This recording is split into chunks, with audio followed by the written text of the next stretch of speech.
VM Khalilur Rahman channel में आपका खैर मकदम है। Assalamu alaikum. I am reading a report from India TV. Please listen to it. Israel plotted to assassinate Ayatollah Khamenei during war.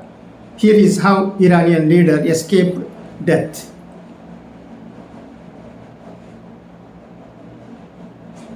Tel Aviv.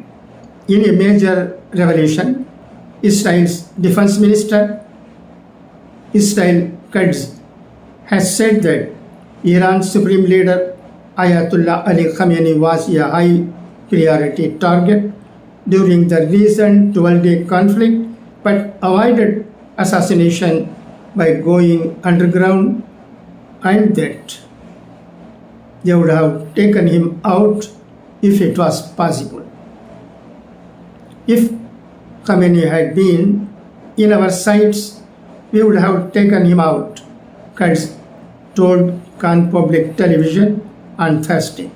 He explained that the Iranian leader went very deep underground and broke off contacts with commanders, making it not realistic to target him. Active search during the war. In interviews on multiple Israeli channels, Katz reiterated that Israel actively searched for Khamenei throughout the war. We searched a lot, he said on Channel 13, adding that Israel's objective was not regime change but to destabilize Iran's leadership and exert pressure during the conflict. Airstrikes targeted top Iranian officials.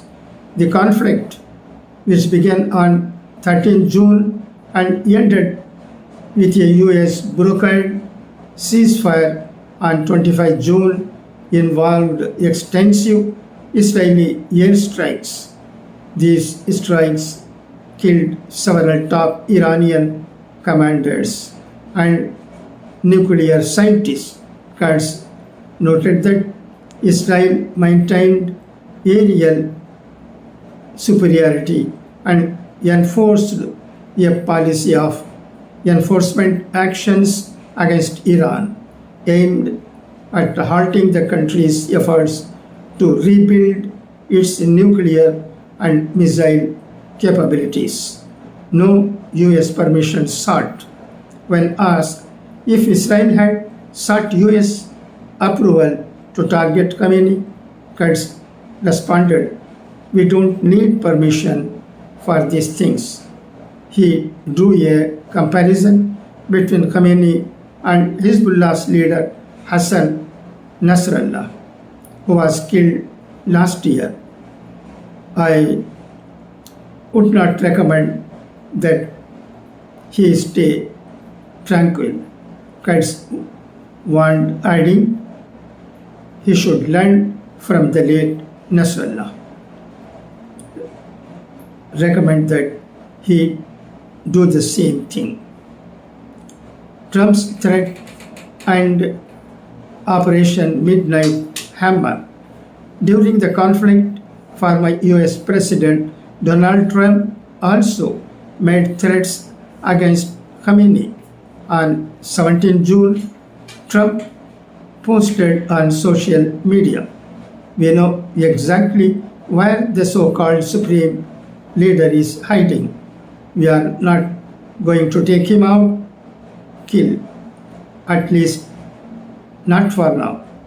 He later walked back the statement, clarifying that regime change was not the objective. Nonetheless, Trump authorized Operation Midnight Hammer, a series of precision airstrikes targeting 3 Iranian nuclear facilities. White House Press Secretary Caroline Leavitt described the strikes as a total obliteration that significantly degraded Iran's nuclear infrastructure.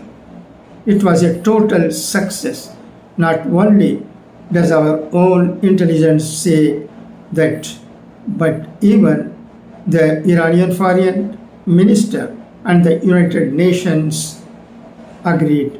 She said, "Kurds, we won't pursue Khamenei now, but remain vigilant."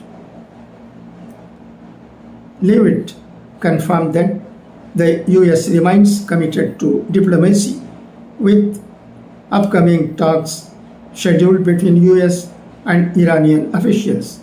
She noted that the US is working closely with intermediaries like Qatar to promote a transition to a non-enrichment civil nuclear program for Iran. Following the ceasefire, Kurds stated that Israel will no longer pursue Khamenei's life. There is a difference before the ceasefire, after the ceasefire. He said, however, he issued a warning that future provocations would trigger a forceful response. Although Kurds acknowledged that Israel has not located all of Iran's enriched uranium, he claimed that the strikes have set back Iran's nuclear ambitions by long years. He concluded, "We won't let that happen." Thank you for your listening. Thanks for your listening. आपने सुना, बहुत बहुत शुक्रिया।